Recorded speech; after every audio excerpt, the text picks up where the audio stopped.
آج ہم اور آپ جو یہاں اکٹھا ہوئے ہیں سب کو معلوم ہے کہ آج کے دن یوم جمہوریہ یعنی 26 جنوری کے اس پربہار موقع پر ہم اور آپ اکٹھا ہوئے ہونا بھی چاہیے۔ ہر حب الوطن کے لیے ضروری ہے کہ ہر کوئی جب بھی دیش کی کسی فنکشن کسی ملوے مدور پر بات ہونے لگے ضروری ہے کہ سارے حب الوطن آ کر کے اکٹھا ہو اور مبارکباد پیش کریں۔ میرے نبی نے فرمایا حب الوطن علامت الایمان، اپنے دیش سے محبت کرنا ایمان کی علامتوں میں سے ایک علامت ہے۔ تو اب یہ یہاں کسی طرح کا کوئی بھید بھاؤ نہیں دیکھا جائے گا، صرف یہ دیکھا جائے گا کہ کس کے اندر کتنی محبت ہوا کرتی ہے۔ اور آپ کو معلوم ہے ایک جو مسلمان ہوتا ہے اس کے اندر حب الوطن اتنا بھرا ہوا ہوتا کہ مسلمان سب کچھ کر سکتا ہے، اپنے دیش سے کبھی غداری نہیں کر سکتا، وفاداری کرے گا۔ اس لیے جس نبی کو وہ مانتا ہے اس نبی کا معاملہ یہ ہے۔ اللہ کے رسول فرماتے ہیں اللہ حب الوطن علامت الایمان، اپنے دیش سے محبت کرنا ایمان کی علامتوں میں سے ایک علامت ہے۔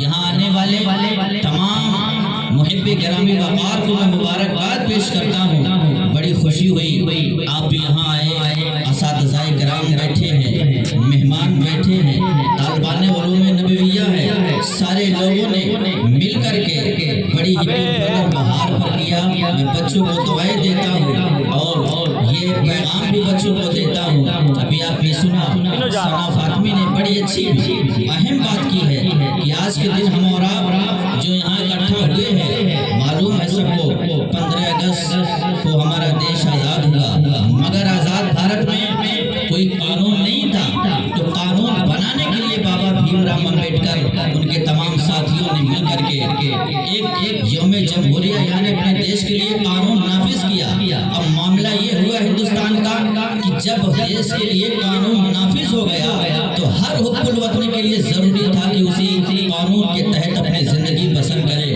مگر میں آپ کو بتانا چاہوں گا کہ آج آزاد بھارت میں کیا سچ میں ہم آزاد ہیں؟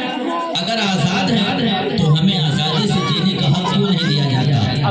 آج پوری دنیا میں بلکہ بالخصوص ہندوستان کی سرزمین پر آج اتنا بھید بھاؤ کیوں دکھایا جا رہا ہے؟ جب ہمیں ہر انسان کو، ہر مذاہب کے ماننے والوں کو ایک ڈگری دے دیا گیا، یہ انہیں اتھارٹی مل گئی اپنے مذہب کو اپنے قانون اور اعتبار سے جو بابا بھیم رام امبیڈکر نے لکھا ہے اس کے تحت گزارنا ہے، تو پھر یہ بھید بھاؤ کیسا؟ یہاں ہندو، سکھ، عیسائی، مسلمان ہر کوئی ہے اور ہر کسی کو اپنے اعتبار سے جینے کا موقع فراہم ہے۔ یہ کسی پر کوئی اتھارٹی نہیں ہے کہ مسلمان اگر کوئی فنکشن کر رہا ہو تو اس کے عقائد پر، اس کے مذاہب پر، مساجد و مدارس پر انگلیاں اٹھائی جائے۔ اور یاد رکھیے گا اسی ہندوستان کے سرزمین پر آپ دیکھیں گے مغلیہ سلطنت پہ حکومت کی ہے، محمود غزنوی نے بھی حکومت کی ہے۔ تاریخ اٹھاؤ گے تو آپ کو معلوم ہوگا کم از کم 1100 سال تک حکومت کیا گیا ہے، بلکہ اس سے بھی زیادہ حکومت کیا گیا ہے۔ مگر تاریخ اٹھاؤ کسی مسلمان نے کبھی کسی غیر مذہب پر انگلی نہیں اٹھائی ہے۔ جہاں مندریں قائم تھی آج بھی مندریں قائم ہے، جہاں پر گرودوار قائم تھا وہ قائم ہے، کبھی کسی کو نہیں توڑا گیا ہے۔ تو اگر یہ ہمارے دیش کا قانون تھا جس کے تحت ہمارے بادشاہوں نے زندگی گزاری، حکومت کی ہے، مگر کبھی کسی کو توڑنے کی اجازت نہیں بخشی، نہ توڑنے والوں پر بالخصوص مرمت فرمائی ہے۔ تو آج کے اس دیش میں، آج کی اس حکومت تحت آج کا معاملہ کیوں ہو رہا ہے کہ آج کبھی مدارسوں پر انگلی اٹھائی جائے، کبھی مسجدوں پر مائک اتروانے کی بات کی جائے۔ یقین جانیے یہ بابا رام بھیم امبیڈکر کے اس سنویدھان کو ہٹانے کی کوشش کیا جا رہا ہے، اور جس ہندوستان میں یہ ہٹانے کی کوشش کیا جائے سمجھ لیجئے پھر یوم جمہوریہ نہیں ہے۔ اگر یوم جمہوریہ ہوگا تو پھر بابا بھیم رام امبیڈکر کی باتوں پر عمل کرنا ہوگا۔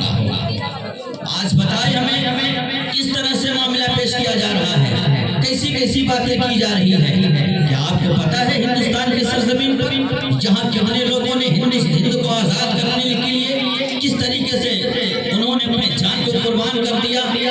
ٹیپو سلطان کی تاریخ اٹھاؤ، یہی وقت ٹیپو سلطان نے جب تک آپ کی حکومت رہی کسی انگریز کے اندر ہمت و جرت نہیں تھی کہ وہ ہندوستان کی طرف آنکھ اٹھا کر کے دیکھ لے، لیکن جب ٹیپو سلطان شہید ہوئے ایک انگریز نے آپ کی چھاتی پر چڑھ کر کے کہا تھا آج سے ہندوستان ہمارا ہے۔ میں بتانا چاہتا ہوں جب تک ٹیپو سلطان زندہ رہے کسی انگریز کے اندر ہمت نہ ہوئی کہ ہندوستان کی طرف آنکھ اٹھا کر کے دیکھا جائے۔ اسی دلی کی سرزمین پر اٹھائیے، کم از کم 5200 علماء کرام کو انگریزوں نے پھانسی کے پھندے پر لٹکا دیا، مگر یہ کہنے لگے کہ جو فتویٰ دیا گیا تھا کہ جہاد کا فتویٰ علماء نے دیا تھا انگریزوں کے خلاف، لیکن انگریزوں نے جب انہیں ضبط کیا کہا کہ تم اپنے رجوع کر لو، فتوے کو رجوع کر لو اور تمہیں بخش دیں گے، مگر تاریخ اٹھاؤ آپ کو معلوم ہوگا ہر علماء اپنا جان دینا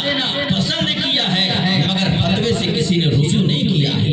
ہم وہ ہیں کہ اپنے تن من دھن کو قربان کر کے آج امن کا پیغام ہم نے قائم کیا ہے، شانتی کا پیغام ہم نے قائم کیا ہے اور ہندوستان کی سرزمین پر ہمیں رہنا دو بھر کر دیا ہے۔ حضرت غیاث علی کافی کو پکڑا گیا، پکڑ کر کے جب پھانسی کے پھندے پہ لٹکایا گیا، آپ کچھ کہنا چاہتے ہو؟ انہوں نے کہا ہاں، زندگی پر اپنے نبی کی نام لکھی ہے، آج بھی لکھنا پسند کروں گا۔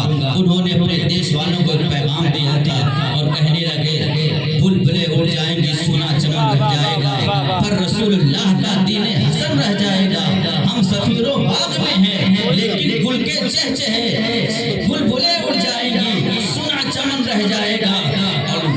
ہمیشہ ہندوستان کو یہ پیغام آپ دیتے رہے اور کہنے لگے انگریزوں تم تو مجھے قتل کے منصوبے تک پہنچا دے گو، لیکن قیامت تک ہندوستان میں امن رہے گا، شانتی رہے گا، اس پہ کسی کا دو بھر نہیں ہو سکتا۔ میرے عزیز ساتھیو، میں آپ کو بتانا چاہوں گا سارے لوگوں کو دنیا کیا کہتی ہے، کیا کر